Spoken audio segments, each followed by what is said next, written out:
कभी आप वोट चोरी का जो है वो हंगामा, कभी वोट के डाके का हुड़दंग करके आप जनतंत्र को परिवार तंत्र का बंधक बनाने की जो षड्यंत्र और साजिशें कर रहे हैं, उससे वो सफल नहीं होंगे।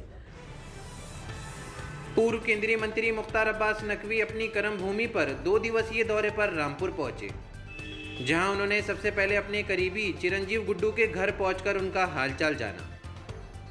उसके बाद शंकरपुर स्थित अपने आवास पर पार्टी के पदाधिकारियों से मुलाकात की और मीडिया से रूबरू होकर बिहार की राजनीति पर अपने ही अंदाज में लालू खेमे पर जमकर कटाक्ष किए। देखिए, कुछ लोग जो है वो उनके वोट का ठिकाना नहीं और विक्ट्री की ठिठोली करते हुए दिखाई पड़ रहे हैं।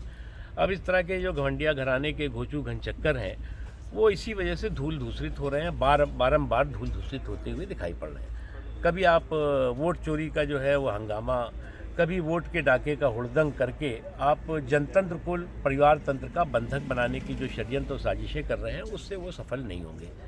और इस सत्ता लोलुप लंपट लाबी को एक बात समझना चाहिए कि इस तरह की जो सत्ता लोलुप लाबी है और सत्ता लोलुप लंपट लाबी है, वो अगर इस तरह के हंगामे, हुड़दंग, हाहाकार के ज़रिए जो है वो लोकतंत्र और जनतंत्र को हाईजैक कर पाएगी या बंधक बना पाएगी, तो वो उसको सफल नहीं होगी। क्योंकि उनको समझना चाहिए कि बिना जनाधार और बिना जनादेश के जागीरदारी नहीं होती।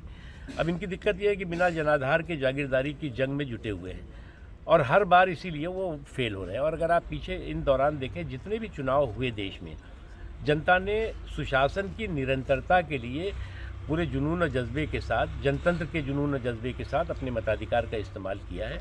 और इसी का नतीजा है कि नरेंद्र मोदी जी के नेतृत्व में भारतीय जनता पार्टी ने जीत के रिकॉर्ड कायम किए हैं और कांग्रेस और उसके नेतृत्व वाले गठबंधन ने जो है वो हार की हिस्ट्री शीटर बनी है।